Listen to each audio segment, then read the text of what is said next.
Hello everyone, my name is Michael SK, and welcome back to Umineko When They Cry. Episode 3. The game is now beginning. The night has come, midnight has struck. I actually think it is literally midnight, and it is time to say farewell to 6 individuals to get the game truly underway. I don't know who it's going to be this time around. Last time it was all of the adults minus Rosa, so that was fun. Before, it was in episode 1, it was kind of a mix. Some servants, some of the parents. It was kind of interesting.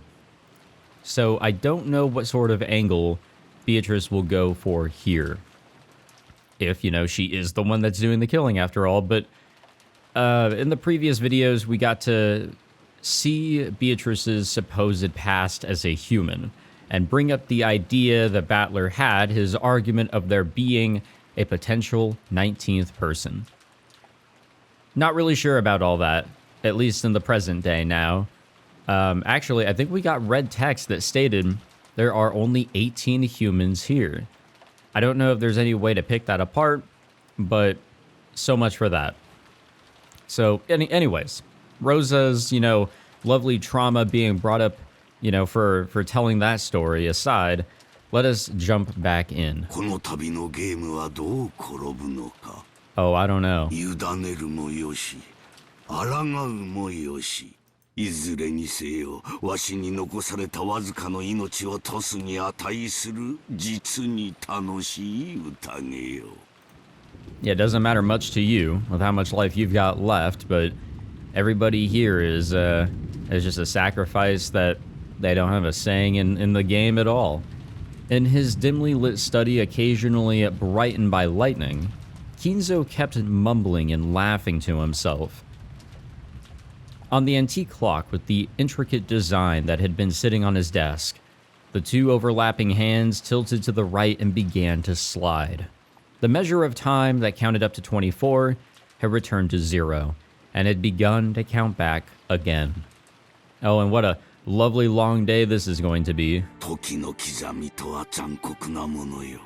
24を数えるために1日をかけてたどり着き、そして再び0に戻る。23時59分までは確かに数えただろう。しかし、24時にたどり着くことはできたのだろうか。It can in Persona 3. That's the dark hour. 再び0時に戻ったと考えれば、それはなんとも虚しいことよ。Now, I use AM, PM, 1 to 12.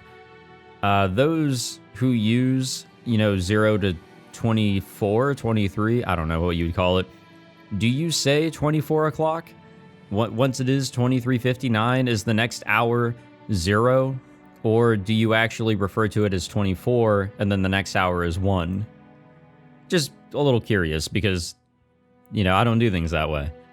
But perhaps a person's life is the same. You live aiming for a perfect 24, and in the instant you reach it, well, you return to 0. People will probably praise the departed, saying that he did reach 24, but he most certainly did not. What a pessimistic viewpoint. I love it. In the end, he's a 0. わしは違うぞ。わしは生きて24にたどり着く。そここそが黄金鏡。ベアトリーチェの住処なのだから。Kinzo had been fumbling around with some tarot cards for some time. It looked as though he was trying to divine his own luck with a contest, doing it over every time he didn't like the result. The most forbidden action in tarot reading is trying to predict the same thing twice. To do so ridicules the results of fortune telling, and also desecrates those beings higher than humans that give revelations through the tarot cards. However, Kinzo knew tarot cards shouldn't be used twice because, since they're nothing more than a random number generator, reading them twice will naturally cause a different result to appear. Therefore, reading them twice was only forbidden to preserve the mystique of the tarot card's results. However, that didn't mean that Kinzo didn't take tarot reading seriously. Kinzo's interpretation of tarot reading was done in a completely different way. That was to repeat the reading over and over, without giving up in the slightest until he reached the result most favorable to him. Isn't that cheating? The mark he set for this most favorable result would vary, but when he demanded the most favorable result in a strictly literal sense, it was the same as a simple roulette of luck, where he sought an arithmetic miracle. However, Kinzo used miracles of numbers as the basis of his magical power, so this functioned perfectly well as a magical ritual.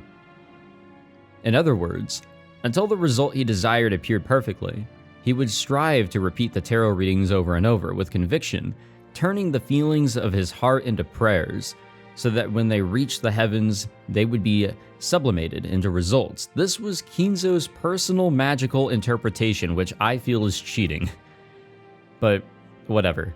Therefore, even though Kinzo's tarot cards were no different from those generally used, the way in which they were used was completely different. I'm not really familiar on this subject either, so if anybody wants to, fill me in, by all means. Kinzo stopped his hands for a second. He seemed not to be getting the results he wanted. On the contrary, bad cards that shouldn't show up so often appeared repeatedly, and continued to interfere with the miracle Kinzo wished for. Kinzo seemed to have received some revelation that was different from normal, but judging by the unlucky cards scattered across his desk, I was going to say numbers, close but no cigar, it was difficult to imagine that the omen had been a good one. For a while, Kinzo closed his eyes tightly, pondering something. Then, as the thunder roared, he made up his mind about something, took the telephone receiver and dialed.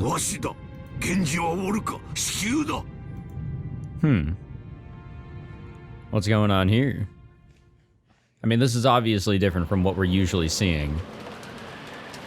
Before everybody's, unfortunate deaths. In front of the entrance hall, Shanun's once burning face had been cooled off by the frigid air. She had thought that George's proposal would surely come sooner or later. It wasn't as though that she hadn't prepared herself mentally, and she had answered by nodding. Had she been reckless because of her youth? Should she have thought about her future more seriously? I wonder if my immediate reply made him think I'm a cheap girl. If I'd at least waited until tomorrow morning, would that at least have shown him that I was taking this seriously? Isn't that what she technically did in episode 1? I don't remember. Now that she had already received the ring from George, Shanun kept fidgeting in embarrassment. I should have done this, I should have done that. As she did, she heard the sound of footsteps splashing through puddles. Shanun immediately chased away the emotions welling up inside her.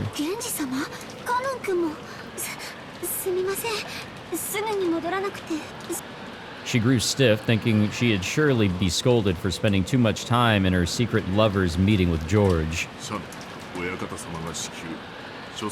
Oh, all of them are being summoned.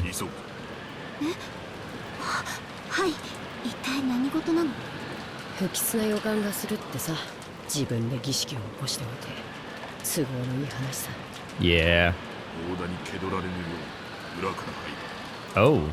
They don't want Goten to actually know about this, so not all servants have been informed.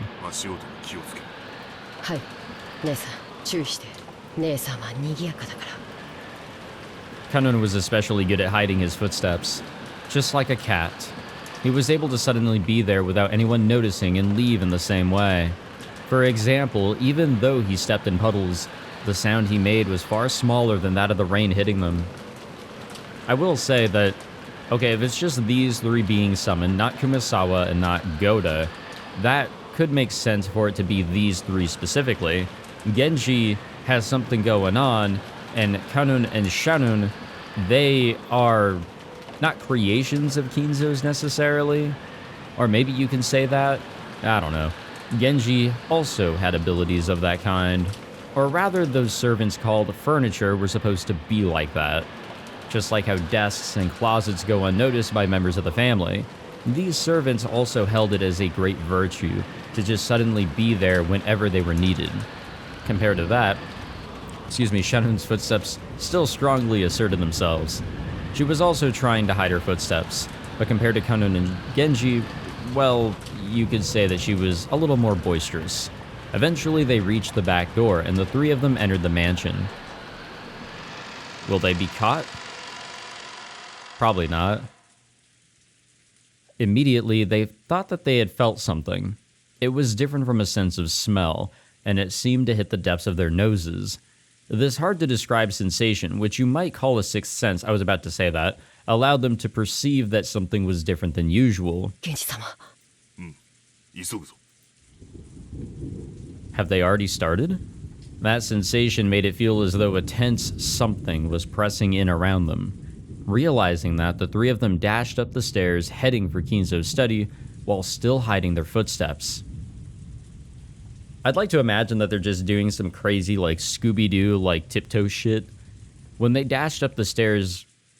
Goddamn, excuse me, sorry. That smell of sweet poison, particular to Kinzo's study, reached their noses.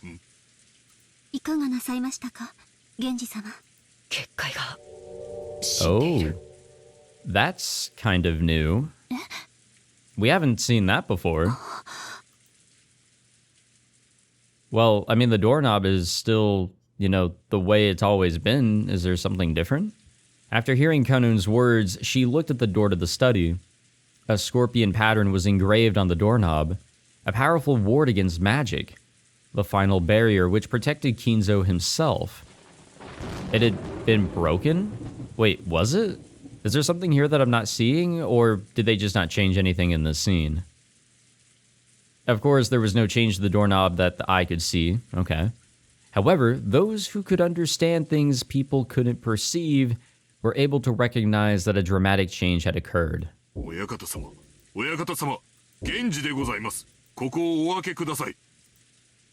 Genji called in this way after knocking several times, but there was no answer from the study.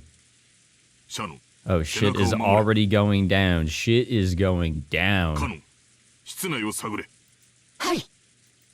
What if those that die here will be Kinzo, Kanun, Shanun, and Genji? What if it's all the, you know, the potential weirdos or magic users or whatever the hell you want to call them? The other servants don't necessarily have to go away. They don't have anything special going on for them. Kanun put his ear against the door, searching for a presence inside the study. To protect the backs of the pair watching the door, Shanun faced the other way, ready for the unexpected.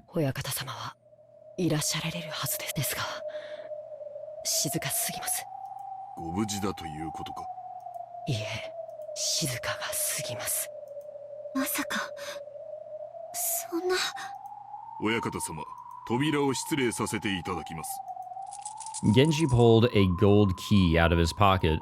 It was the only key to the study that existed other than the one Kinzo held. He stuck it in the keyhole and turned it heavily. At first glance, that seemed to prove that it was a sturdy lock. However, now that the barrier had been destroyed, the door might as well have been left, open from the viewpoint of anyone with magical power. The heavy sound just now meant that the door had now been opened even for humans. Interesting. So we are definitely taking some things from episode 2, I would like to say, this time around. What we had found out about these wacky characters that supposedly set them aside from all the others. As Genji respectfully bowed his head, and Kanun's sense of tension grew tighter, and Shanun trembled, they entered the study. Oh, there he is. They immediately discovered Kinzo's figure. He was sitting on the reception sofa so that his back faced them. Genji noticed the person sitting across from him, and again bowed deeply. Here we go. Kanun also noticed that person, but he did not bow his head. He stood in front of Shanun and spread out his arms, blocking the way to her. So without even seeing that person's face, Shanun already had a good idea of who it was. It's not Santa, not on this lovely October night. Genjiか。なかなかに早いな。やはり家具は主の呼びかけに素早く答える方が良い。こやつとは大違いだ。Wait, what? Oh, they're introducing him into all of this as well. Genji directed his greeting towards the thin darkness behind and to the right of Beatrice, where there shouldn't have been anything. Even Konan and Shonen would never have imagined that someone was there. I kind of forgot that, yeah, he actually is also in the scope of the story. He's the one who brought Kinzo's ring to Beatrice. So, he's here. However, the darkness responded immediately and praised Genji's eyesight.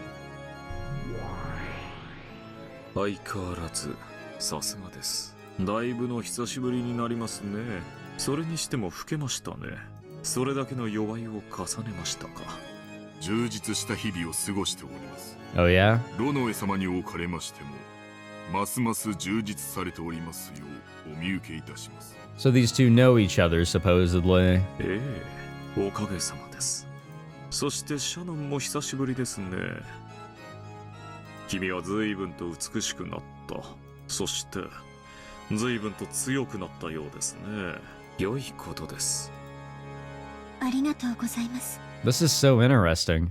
It's further, diving into the ideas, or I guess knowledge that we received at the end of episode 2. 姉さん、あいつは一体。カノン君とは会うのは初めてになりますね。私はベアトリーチェ様の家具頭を任されております。源氏さんの古い馴染みですよ。Oh yeah? あなたと同じに私も家具です。使える主は異なりますが。The tense color didn't disappear from Konan's face in the slightest. Depending on the master furniture served, they might be kind or brutal or anything else. If the person claimed to be furniture serving the hated Beatrice, well, then he must be despicable as well. It's not too bad. I mean, he's not Beatrice level. わらわもすっかり嫌われたものだ。坊主憎ければ今朝までなんとかとはよく言ったものよ。Beatrice openly sneered at Konan's hate-filled face. And then Konan finally realized. Beatrice and Kinzo were having a chess game across the reception table, but Kinzo hadn't even quivered. He was holding his head with both hands, his eyes closed tight, as he contemplated his next move. Or was he in anguish? Or was he already dead? わらわが金蔵に伝えたのは2つ。良い知らせと悪い知らせだった。良い知らせは、儀式を終えずしてわらわと再会できる幸運を得た。But the bad news is that he gets to, he gets to head on out in round 1. 悪い知らせは、金蔵が儀式の一番最初の生贄に選ばれてしまったことだ。Damn. こればかりはわらわにもどうしようもない。実に気まぐれにルーレットにて決めたのだから。Is it really random chance? I feel like for episode 2 especially, it felt like they were handpicked. 嘘つけ。もてあそんで殺しているくせに。よしてカノン君。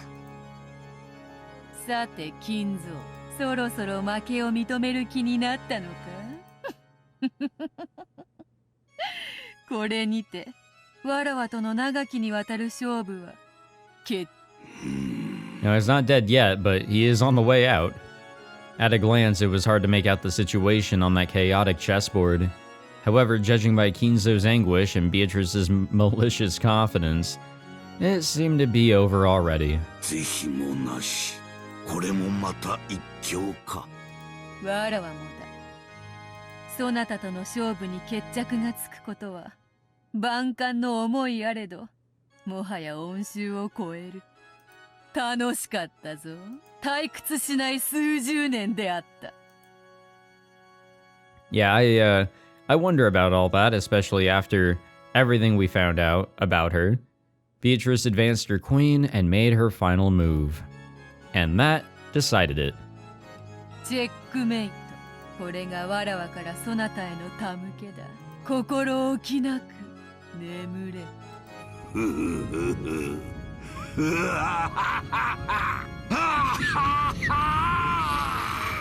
Alright. Kinzo suddenly stood up and laughed, like an opera singer facing a full crowd and spreading his arms. as though he had succeeded in a century-long plan. Oh, wow. Okay. That's, not really what I was expecting, but hey, cool visual. I gotta hand it to him. This looks pretty wild. That laugh spat crimson. Crimson flames poured out from inside him, spitting even out of his mouth, ears, and nose, and all at once his body was wrapped in a hellfire. But Kinzo kept laughing. The more he laughed, the more the hellfire spewed from his entire body and began to char him. Those flames became a brilliant light, which dazzling shone on the various magic tools throughout the room, making their distorted shadows dance across the walls. Those shadows looked like the dead in hell, watching over Kinzo in ecstasy as he burned. And for one who had made a contract with the witch, it was an extremely fitting end in accordance with those terms. After laughing and howling in the roaring flames for some time, Kinzo flopped to the ground as though he was a puppet whose strings had been cut. Those incredible blazing flames disappeared as though he had been completely burned up. And afterwards, nothing remained but a festering and burnt corpse that one could hardly bear to look at. Okay, this is the first time that we got to see a death out of the main 6, or I guess starting 6. お前が言うか。ふさわしい死に方だと思っているくせに。Yeah, I mean, the backstory kind of painted him in a very bad light, as if he was the bad guy in a way. なぜお前が姿を現している？僕たちに何か用だとでも言うのか？よしてカノン君。 Yeah, this is probably like the earliest that we've seen that she actually is making contact as, you know, the witch that's trying to kill people. ベアトリーチェ様を挑発してはダメ。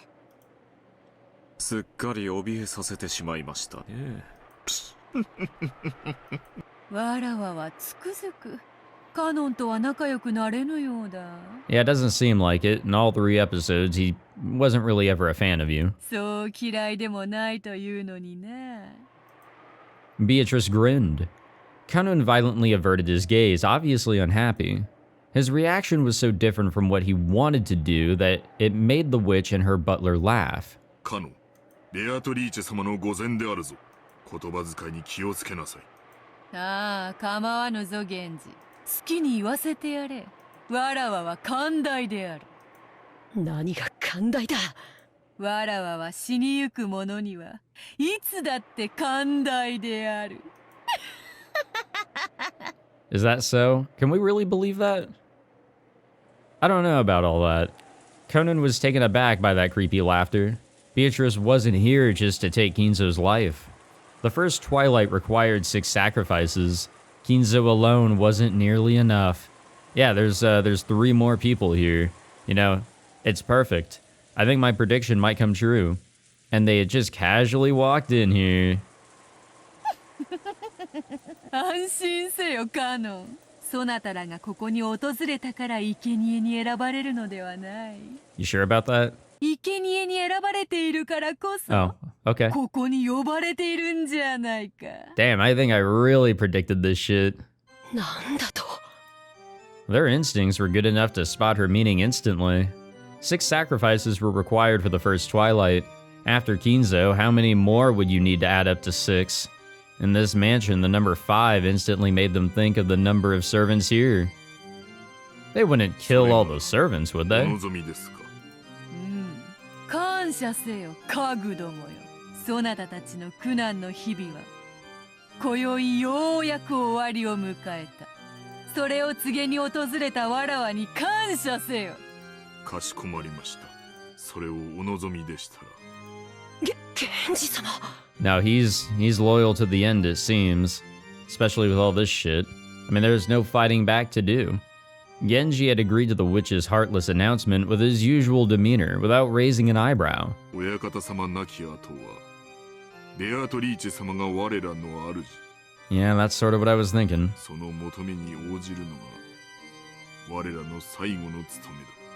シャノ、カノ、今日までよく仕えた。その労苦もこれにて終わりだ。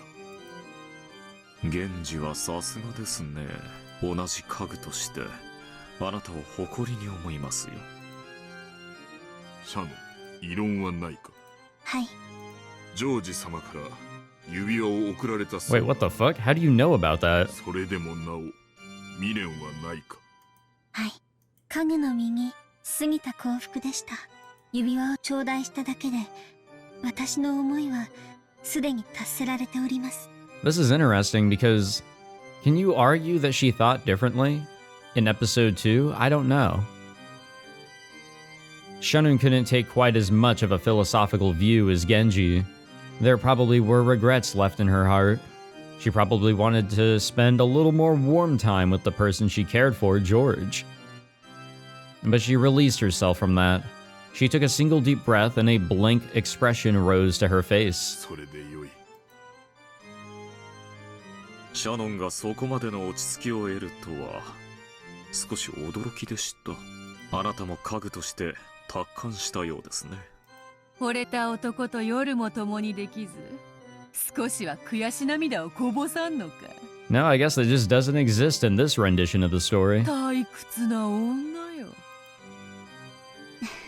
ベアトリーチェ様ごときにこの気持ちはわかり Oh, ま but せ she ん。 will fight back. God damn, she'll 私た have ちの some fighting 命を words to ご the 承諾 end. したらどうぞお受け取りください。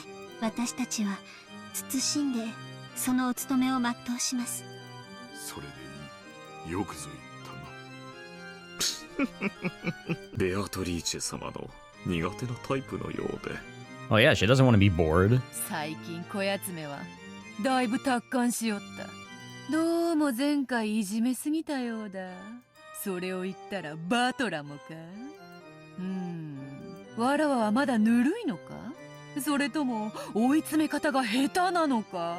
No, this sort of direction is a little strange. It definitely lacks a bit of a punch, you know? Like, now it really is going to just be the family members after all of this. The drama of accusing the servants is not going to exist here either.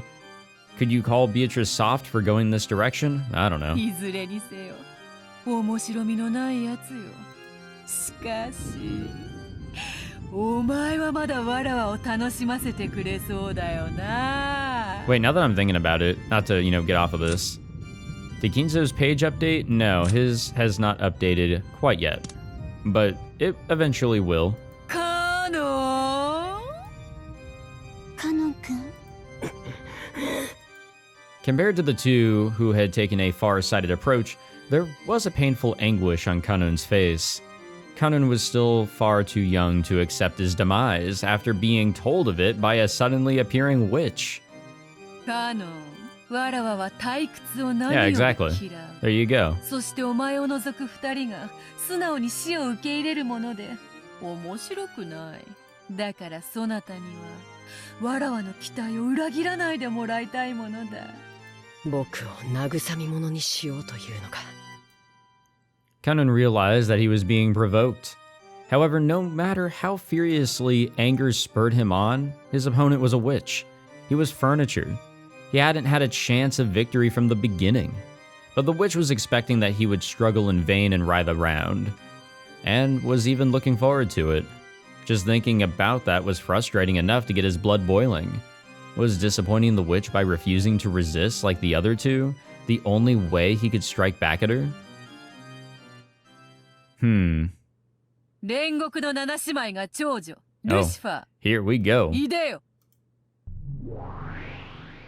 傲慢のルシファー、ここに。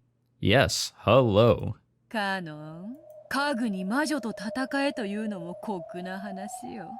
そなたがいくら怒りに駆られようとも勝算のない戦いでは希望も持てまい。無論勝ち目のない戦いではわらわも退屈というものならば、家具は家具、家具同士で決着をつけてはどうか。 I had a feeling it might go in this direction. それ A な little bit ら of a ば shonen 勝てる希望も showdown. 持てるであろう。恐れながらベアトリーチェ様、私がそのような出来損ないの家具に劣るようなことがありましょうか。こんな可愛い子に私が万一にも負けるようなことなど。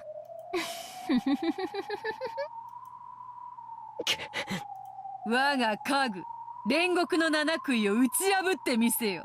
Why? Like, what's the point? 見事打ち破ってみせたなら、そうだな。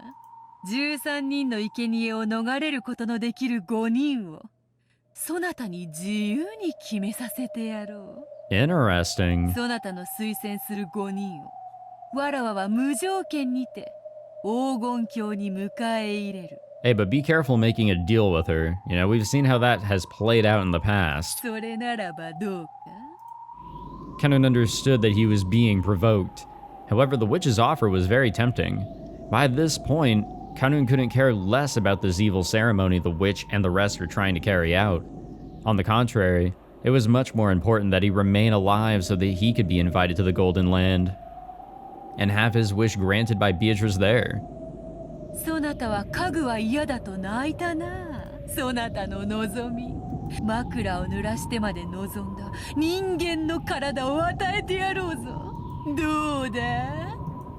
そうすれば、Oh, ジェシカ man. とも結ばれるぞ。 Oh yeah, she's really pushing his buttons. おー、ちょうどよい。黄金鏡へ招ける5人にジェシカとそなたを推薦すればよい。自分だけが幸せになることに抵抗があるならば、さらにシャノンとその思い人であるジョージを加えればよい。義理があるならばさらに源氏も加えればよい。おお。 Well, I actually was about to ask, would he be able to invite those that are selected here right now? But yeah, seems like it. He'd be able to protect them. これで5人だ。十分ではないか、カノン。これだけのご褒美があれば。 Well, let's see. Will he do it? そなたはわらわを退屈させはしないよな。 Will he engage in combat? どうせ戯れよ。耳を貸す必要はない。僕は嫌だ。姉さんはそれでいいの？ Beatrice couldn't hide her evil smile at those words. 僕は嫌だ。幸せになりたい。家具なんてもう嫌だ。人間になって普通の恋がしたい。 Okay, we're seeing a bit of Kanun's emotions, of which he showed a little bit in with episode 2. You know, they're coming out here. 僕も姉さんのように海が青いってことを知りたいんだ。若いですね。羨ましい。だから若者は好きなのだ。 Whoa. 源氏、シャノンは下がれ。カノン、ルシファーは前へ。仰せのままに。 Oh, time for an anime battle. Potentially. 気に入らないわ。ベアトリーチェ様は無理でも私にだったら勝てるかもしれないという見下しが最高に気に入らないわ。 Well, maybe because Beatrice is just so high up, you know? That was probably humiliating for Lucifer. But at the same time, she was also happy that she was lucky enough to have this adorable prey all to herself. 恋。魔女の家具。 Oh, yep, he's going for い it. つまでも僕を見くびることができると思うな。 Yep. Oh, shit, he's already pulled out his sword. Oh, I guess now officially. But I saw it there. I did see it there. Well, Kanun's going to die. He will lose this fight. That is my prediction. I'm not really basing that off of anything. It is really just a silent fucking, like, back and forth with these two. I don't know. Close your eyes and picture what's actually happening, I guess. I don't know. Animate it for yourselves, gamers. さあさバトラー。 Yes. 楽しい見せ物の時間であるぞ。 It's kind of boring, actually. This is what I'm calling boring. I mean, this is to be expected, honestly. I kind of saw this one coming. くそ、またおかしなことになりやがった。 But here's the thing, and I've been keeping this in the back of my mind. I'm not taking any of this shit for, like, what could actually be going down. The reality of this scene could be completely different. What we're seeing here is to throw us off our game, Battler. 魔法バトルなんて認めてたまるかよ。 Yeah, don't fully, like, believe this. Just roll with it. ほら、目をつむらずにちゃんと見ろよ。ほらほら、ほらほら、魔法だよ、家具だよ。そなたがどんなにわらわや魔法の存在を否定しようとも、ほらほら、ほらほらほらほら。こうして目の前でブオンブオンカキンカキンやられちゃ台無しだよな。ほらほら、ほらほら。もう思考なんて止めちまえよ。 No, I don't want to do that. 魔法はあるんだって。 And we don't want to accept that. これはファンタジーなんだって。目を閉じるなよ。しっかり見ろよ。ほらほらほらほらほら。 Wait, for you to say that this is fantasy, fantasy's not a real thing. 畜生 There's a contradiction here, Beatrice. 魔性を認めない魔法を認めないでもこんなにあからさまにやられちまったらなんだっていやいいんだクソクソクソクソ。ほら目を背けるなよ。しっかり見ろよ。魔法はあるんだよ。ファンタジーなんだよ。推理ごっことかやめちまえよ。 Again, like, it's all about perspective. You know, episode 1 didn't show any of this, right? There was no hint of magic shown in episode 1. Just really, really strange scenarios. And then, however the fuck Kanun died, and, you know, the rest of the servants there at the end. But episode 2 and 3, this is all a fucking trap. 知ってんだよ。ものを考えんの本当は苦手なんだろう。やめちまえやめちまえ。ほらほら、どうせファンタジー、どうせファンタジー。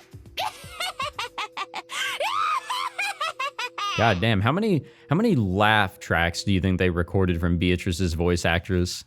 うるせえうるせえうるせえ Like over the course of all of this, you know? 話しかけるんじゃね Alright, back to the fight. How's it going?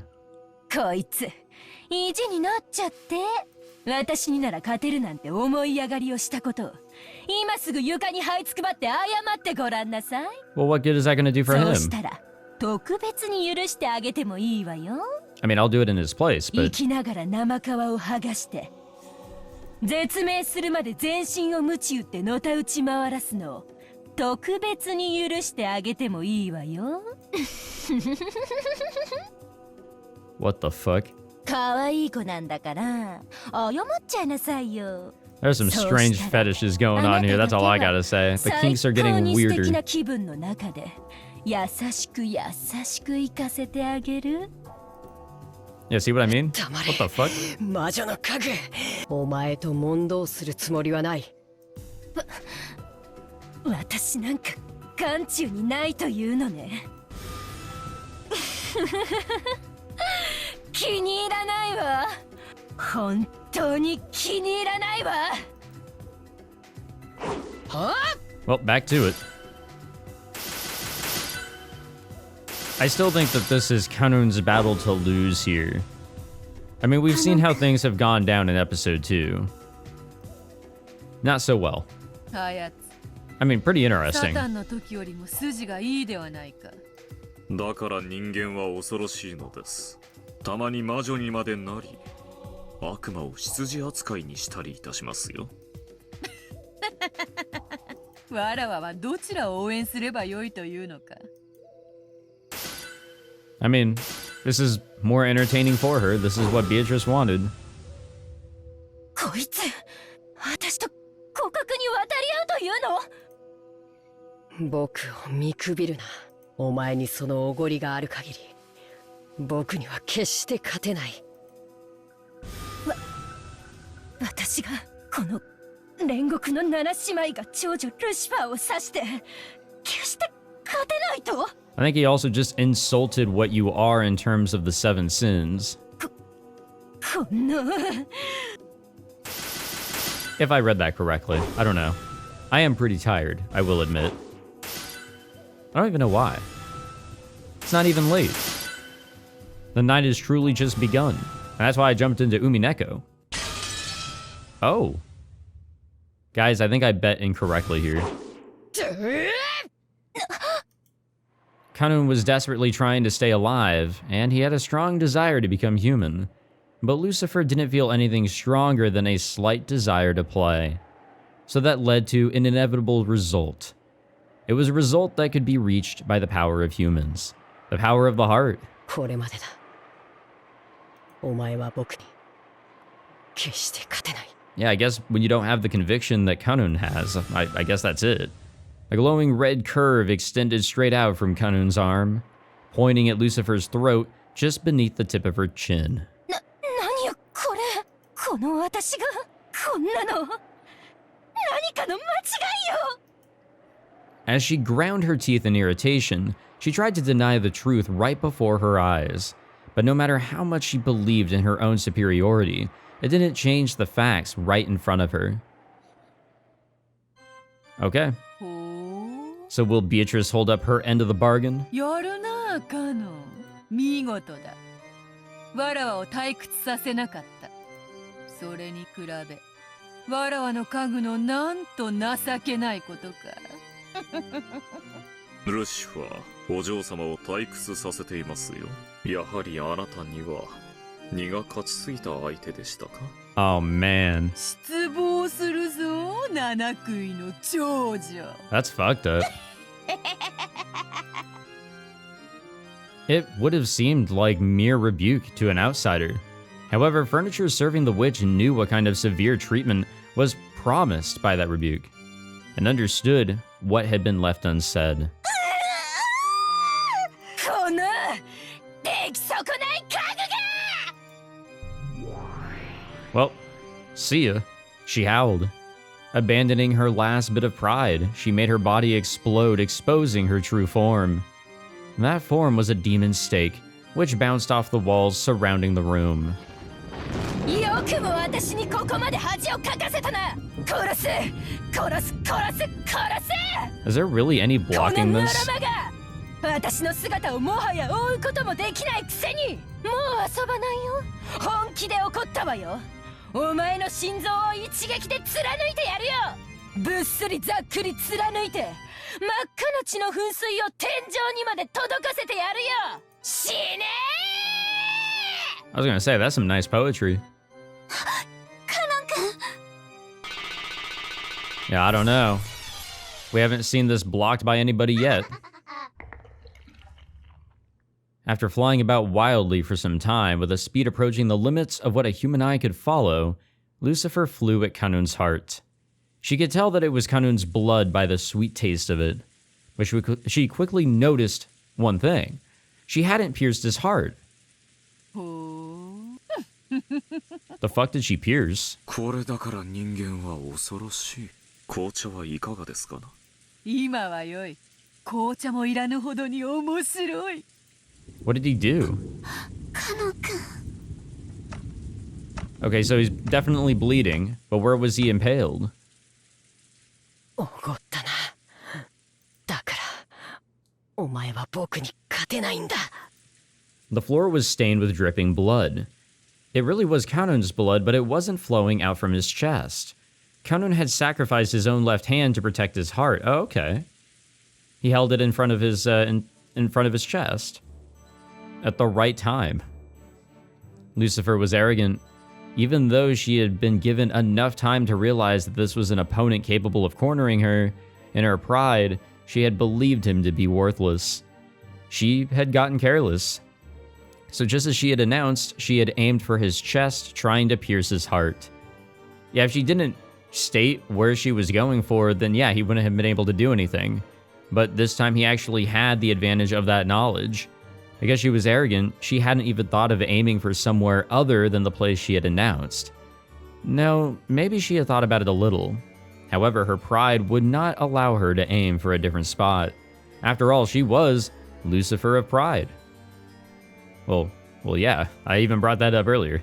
Kanun, withstanding the pain, grasped the demon stake, sticking deep into his left hand, strongly with his right hand, and pulled it out. I'm sure that feels lovely. When she heard the sound of breaking bones and even more blood dripping down, Shannon looked away reflexively. There was an air hole in the back of the pierced hand so big, you could clearly see through to the other side. That is terrible. Kanun's face was filled with pain, but right now, he had won, without a doubt. Yeah, both battles at that, honestly. The demon's stake he was gripping with his right hand turned back into Lucifer again, so that Kanun was now gripping exactly where her neck was. 僕の勝ちだ、ベアトリーチェ。 Kanun did not hold back at all with the hand gripping Lucifer's throat. She had challenged him again after their fight had already been decided. Kanun had no obligation to be considerate. But even so, Kanun released the witch's furniture. Was it his naive humanism, his pity for another furniture, or a final bit of respect to the witch? In any case, when she was released, Lucifer fell face down on the ground, retching and moaning over the pain in her throat. お見事ですよ、カノン。 No, honestly, he played this one pretty smart. あなたの奮闘により、金蔵の研究の正しさが一つ実証されました。 Renove was clapping his hands. To Kanun, who had won at great cost and had a wound on his left hand that wouldn't close, Renove's applause only felt like mockery. 人の心はあらゆる可能性を秘める。いやはやこれだから人間は恐ろしい。あっぱれであるぞ、カノン。 No, definitely. I think Kanun deserves a lot of praise for this one. そなたは I thought he was 勝利し fucked. た。You know, based on the battle that we saw in episode 2, yeah, it was a little unfair, sure, but I don't know. I mean, he fought a goat. I think he fought one of the sisters at that time as well. I'm pretty sure. 見事だ。 But he had the unfortunate problem of having to protect Jessica. 大丈夫カノン君。 No, he's got a fucking gaping ass hole in his hand. Shannon ran up to him and wrapped a handkerchief around his left hand, which was still spraying blood. Yeah, that's not closing the wound. 見事であるぞ、カノン。実に見事である。わらわも少しは番狂わせを期待した。それを裏切らぬとは。そなたは誠に素晴らしき家具であるぞ。見直した。正直見直したぞ。 No, I mean, Kanun definitely has a lot going on. He is a very surprising person, and so is Shannon in a lot of ways. 約束を忘れてはいないだろうな、ベアトリーチェ。もちろん忘れてはおらぬぞ。魔女も悪魔も非道ではある。だがしかし、契約に限っては人間など及ばぬほどに高潔だ。 Oh, yeah? わらわは保護 Is に that は so? せぬ。そなたが勝利したなら、13人の生贄を逃れることができる5人を自由に決める権利を保証した。ベアトリーチェ様、私はまだ敗れたわけでは。 Okay. What is going on here? When Beatrice waved her pipe, heaven and earth turned over just for Lucifer. So as a horribly natural result, she fell onto the ceiling. And the ceiling doesn't seem that high to people standing on the floor. However, people who fall on it upside down and head first usually don't agree. お嬢様、さすがにやりすぎでは。 Well, no, we did hear that there's going to be some torment. You know, それ there's もそうであるな。 a downside to losing if you're on Beatrice's side. 許してやるか。 Beatrice waved her pipe again. And down she comes. When she did the magic that had been affecting Lucifer was released. So as a horribly natural result, this time she fell properly back onto the floor. That's actually kind of funny. It's unfortunate, but really funny. ベアトリーチェ様、お許しを。何を怯えておるか。わらはもはや許したぞ。さて、カノン。 Honestly, to Battler, that must have been a really nice sight to see one of them, you know, failing, losing, one of the ones that have been tormenting Battler. 続けようではないか。何をだ、まさか彼女にとどめを刺せとでも言うつもりなのか。 Oh, so this isn't done. This isn't over. ああ、違う違う。まだ終わっちゃいないだろうが。何をだ、はぐらかすな。わらわは確かにそなたと約束したぞ。わらわの家具、煉獄の七杭を打ち破ったなら、とな。 Time for round number 2. さあさあおいでなさい。煉獄の七杭。Or, you know, just the rest of them. 不甲斐なき長女の6人の妹たち。 Lovely. That's just beautiful. But, you know, there had to have been something to it, you know? There had to have been something to this. It's like making a wish with a fucking genie, you know? You gotta be very careful. The air is split with shrill laughter, and as a golden splash scattered about, the remaining six sisters of Purgatory showed themselves. All the 7 sisters of Purgatory were here after Kanun was able to defeat one only by sacrificing his left arm. By now, Kanun regretted his thoughtlessness in accepting the witch's challenge.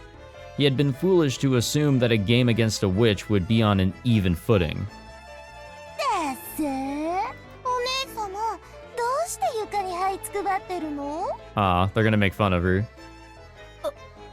お前たちだからお姉様はダメなのよ。少女を偉そうに名乗るくせに上っ面だけなのよ。まったくルシファーお姉様一人の集体が私たちへの評価を下げるのよ。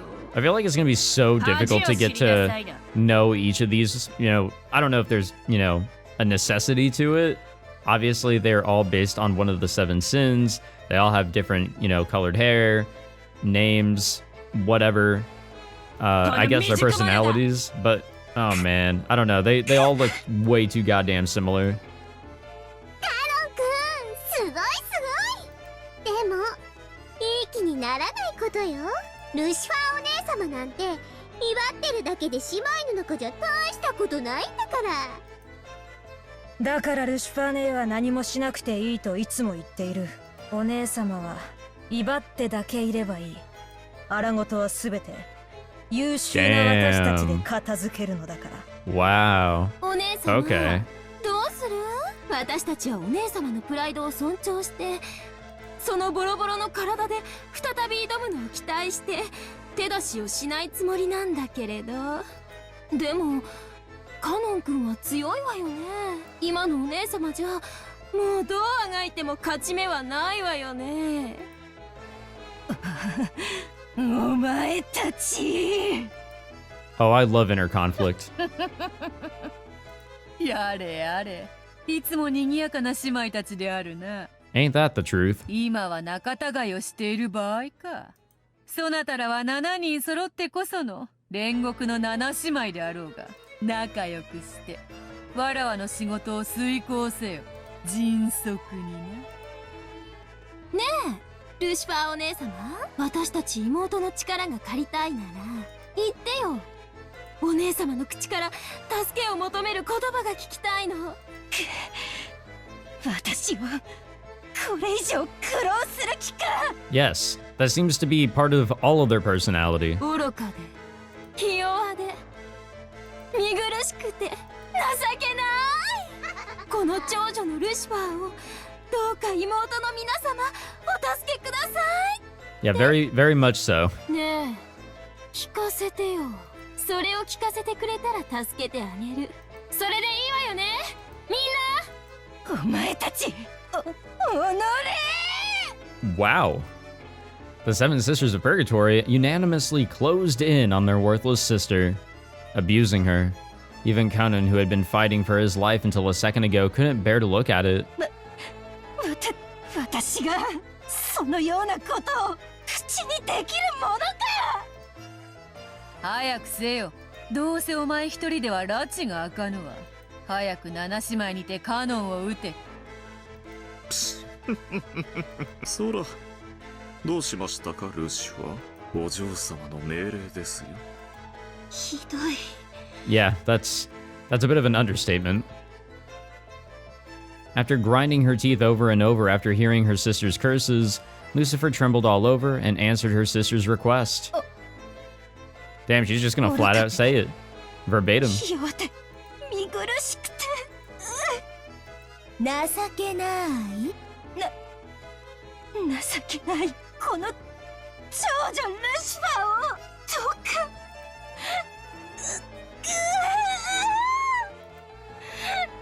Damn, she just cannot do it.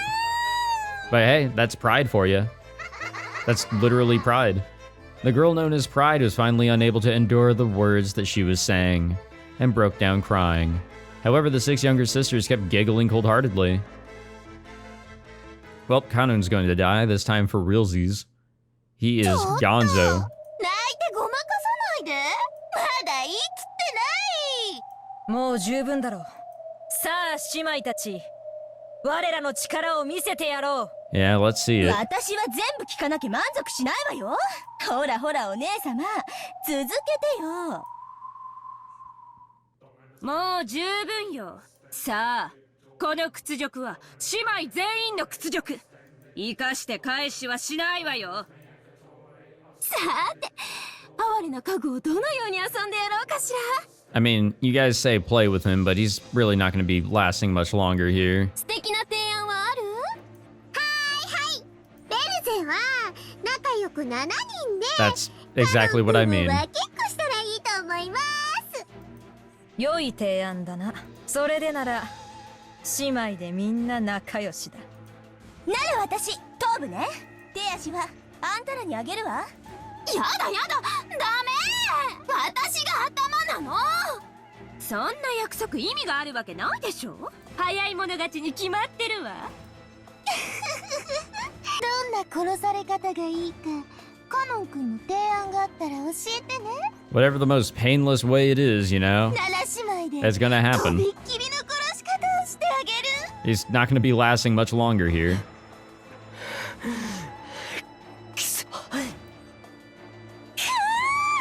ここまで恥をかかせたんだもの。八つ咲きでも足りない。百咲きにしてくれる。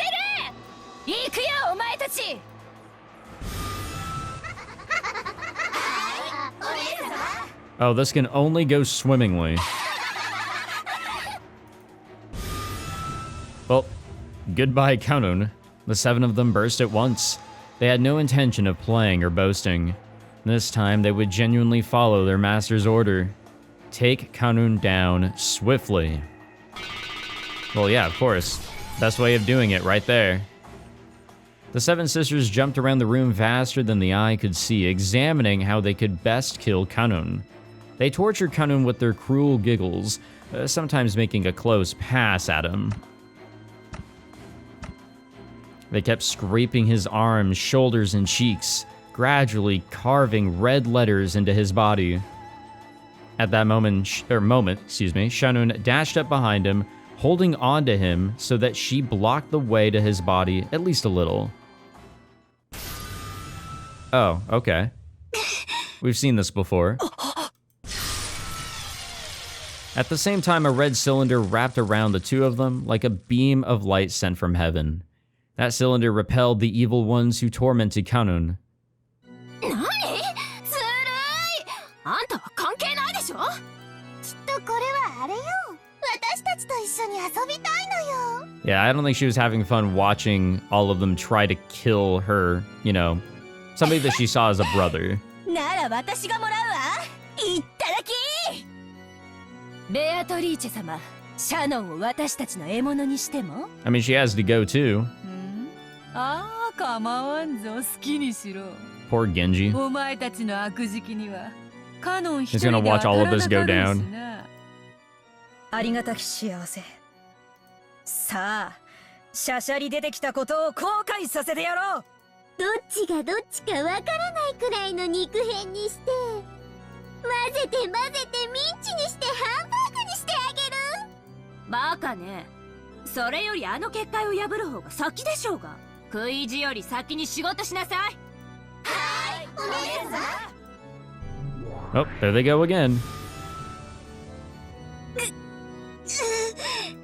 As a horribly natural first action, the 7 sisters began to destroy the barrier Shanun had created. Shanun's barrier certainly was strong.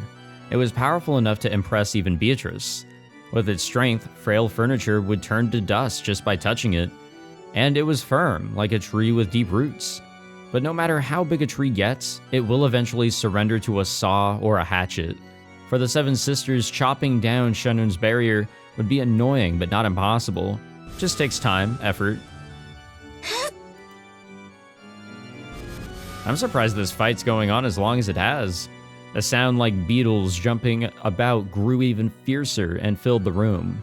The red barrier began to be cut up and eroded away as though with a hatchet, a saw, no, a chainsaw by now. These goddamn mistakes. 愚かな。君の結界では、その子たちを防ぎきれないことは知っていたでしょうに。It was some sort of instinct. 見過ごせないからです。 As Shannon covered Kanun, who was already at his limits, sprawled on the floor, she spoke back resolutely.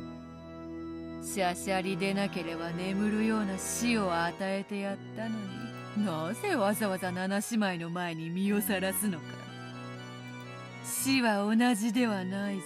苛烈な死は死してなお苛むぞ。Well, yeah. Duh. What the fuck kind of statement is that? どうぞ、お好きなように、あなたがしたいことを好きにするように、私もしたいことを好きにしたまでです。Again, respect. どうにもそなたはこのところ面白みに欠けるな。恋というやつは達するかどうかのあたりが一番面白い。達してしまった後の女はさながら産卵を終えた鮭のごとしか。Huh? そなたにはもう飽きた。ありがとう。 Never saw it that 魔 way. 女から聞ける言葉で最も嬉しい言葉です。